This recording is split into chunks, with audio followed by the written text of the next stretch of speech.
want to build a roll cage? Well, you came to the right place. I'm going to tell you guys what I wish I knew for my first roll cage build. This video is going to be pretty universal.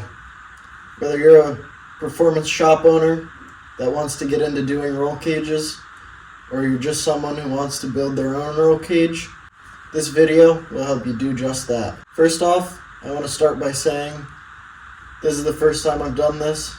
I'm not a veteran. I'm not a professional. I'm just giving you guys the advice that I got and really had to search for, that I would have liked to know right off the bat before I even started. This roll cage is one that I'm doing for a customer. This is going to be an NHRA certified 850 cage, so that is what I'm going to be basing most of my information off of. So with that, let's jump right into it. My first tip for you guys is to find your rules, make sure they're up to date, and study them before you even get started. My customer already knew that he needed an 850 cage to do what he wanted to do based off of his horsepower, weight, and what these cars typically run at that level. But that is some research that you guys should definitely do to get an estimate of what times you'll be running, what speed you'll be running, depending on if you're doing quarter mile, eighth mile, whatever. And then you'll have to reference your rule book, make sure that rule book is up to date and current, and decide what standard of cage you're going to build. The NHRA rulebook can be pretty difficult to navigate. It is over 400 pages, especially if you're looking at it on your phone as a PDF. It can be glitchy, it can be hard to find exactly what you need, and sometimes it's not super clear or obvious as to what is being stated. They don't cover every single base and every question you might have. So my second tip is to join a Facebook group specifically dedicated to tube bending or chassis building. This will give you access to a base of experienced veteran cage and chassis builders. You can drop a question and they'll give you exactly the right answer. Most of them have had the same questions at some point and have done this so many times, they know it right off the top of their heads for your specific application, and you don't even have to scroll through the rule book and try to find it. I know that I had questions about floor plates, sizing, what I could do with them. I couldn't find it directly in the rule book. I asked them, got my answer right away. Also had questions about where I could put certain things, where certain bars could tie into, and that's something we're going to get into in step 3, which is on the NHRA website, find a list of chassis inspectors in your area, get in contact with the closest one. Sometimes there's multiple that are close to you. You can find their phone numbers and their emails on the NHRA website. Get in touch with them, and throughout the building of your roll cage, send them pictures. I did this a few times, sent photos, asked questions, and they were very helpful to tell me what I could and couldn't do, what I should and shouldn't do, and what they do exactly in their inspection process, what would make it easier for them, what they want to see in terms of quality, and also meeting the basic specifications of the cage inspection. I will include a video similar to this one after we get this cage inspected, and I will help you guys out and tell you exactly how the process goes. I expect it to vary inspector to inspector, but I will tell you guys my experience and let you know what to expect. Tip number 4, screw this thing. I bought this tube notcher when I first started doing this cage. I thought it was essential, and now I pretty much just use it as a pipe vise. This one was not cheap. It was like 200 or 250 bucks, I believe. I know they go up a lot from there. I can't speak to a high quality one, but the few things that I can say is a grinder and a cutoff wheel work very well for making really precise notches. It's not super slow, and you can really get fit up nice, and you can do any notch, whereas this can only do certain notches. It has a limit. Reason B, that these are expensive. These are Starrett hole saws. Everyone I talked to recommended Starrett or Lennox. These are like $6 to $10 a piece. I think the Starrett and the Lennox are both $6 to $10 a piece, at least for the 1 5/8. They don't last a super long time, and I just find that it's not worth the time savings of using one of these compared to just using a flap disc on a grinder and a cutoff wheel on a grinder, especially since these are limited to certain shapes of notches. Tip number 5, don't waste your time with a cage kit. It depends on the quality that you want. It depends on how much you really care, and of course the budget that you have.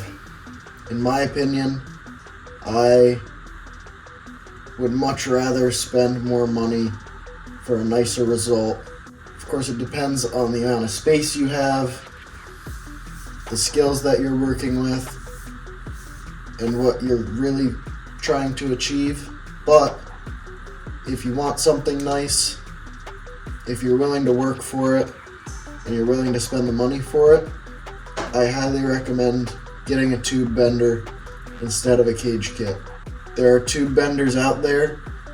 I believe if you look up on YouTube, affordable tube benders or budget tube benders or DIY tube benders, there are some knockoffs on Amazon, and then you can set up, buy parts from different places, convert it to air over hydraulic setup for like $700, I think maybe was the total cost, whereas a JD squared is like $3,000.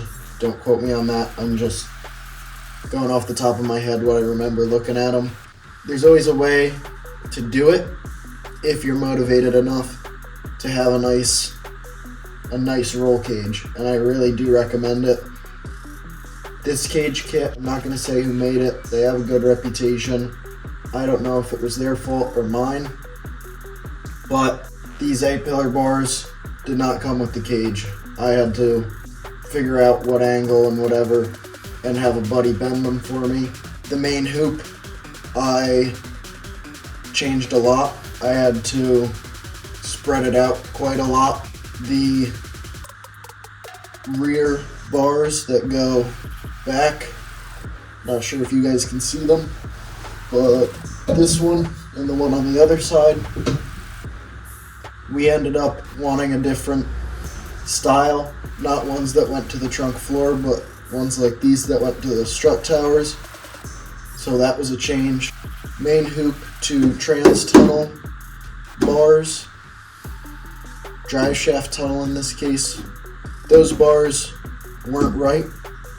I don't know if it's because I stretched the main hoop out more, or if they just weren't the right angle or length or whatever, but they wouldn't have worked. They landed on the floor here instead of on the drive shaft tunnel where they should have been, where they have to be based on the NHRA cert rules. If it's just not possible, a cage kit will do the job. If you want something nice, you're willing to put in the effort, the time, the money, it's both rewarding in the final product and in the things that you can learn to buy even if it's a cheap tube bender, and bend all your own tubes.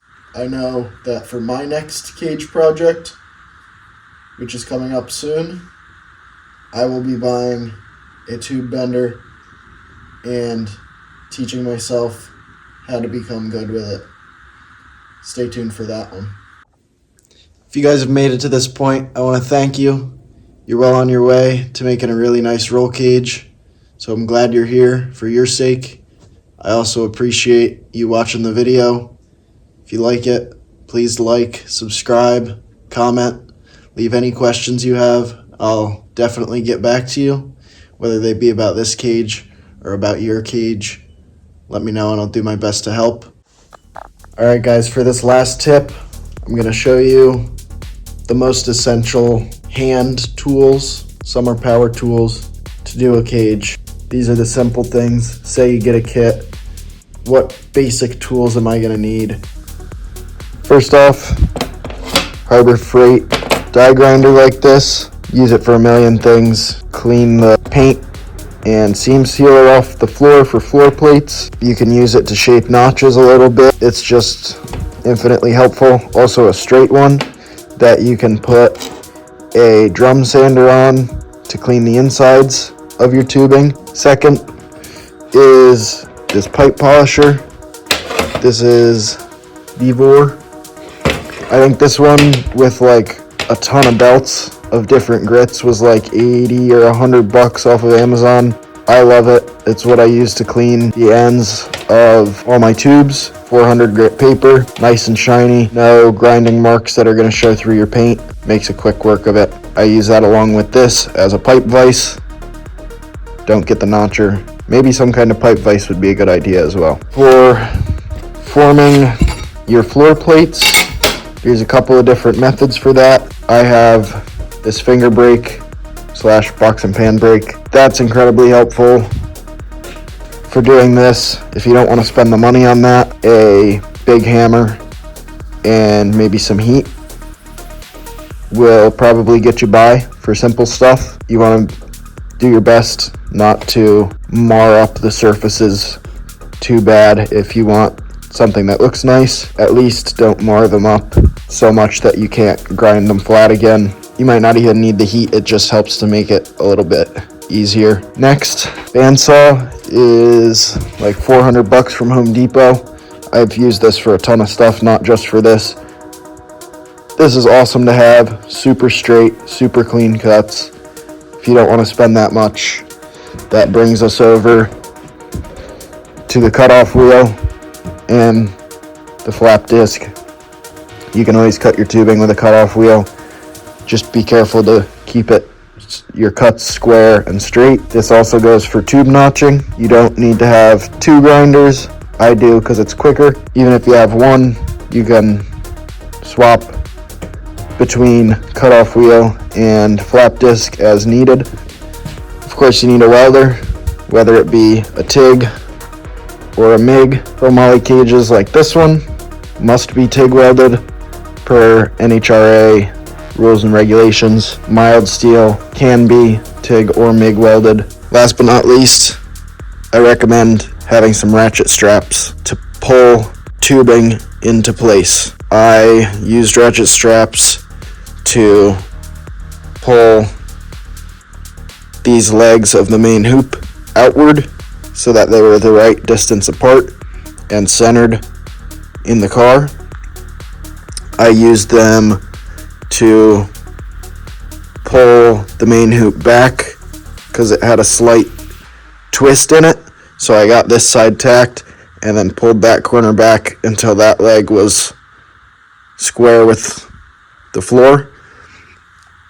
And then I could put that piece in. Ratchet straps are a huge help. They can help you hold stuff up. Also, I used some zip ties here to hold this roof hoop up before I got it tacked. Alright guys, that's going to be it for the video. I hope you enjoyed it. I hope it helped you know what to expect if you're planning to build a roll cage. If you guys have any more questions, throw them down in the comments. Don't forget to like, comment, subscribe, and I will see you guys in the next video. Bye.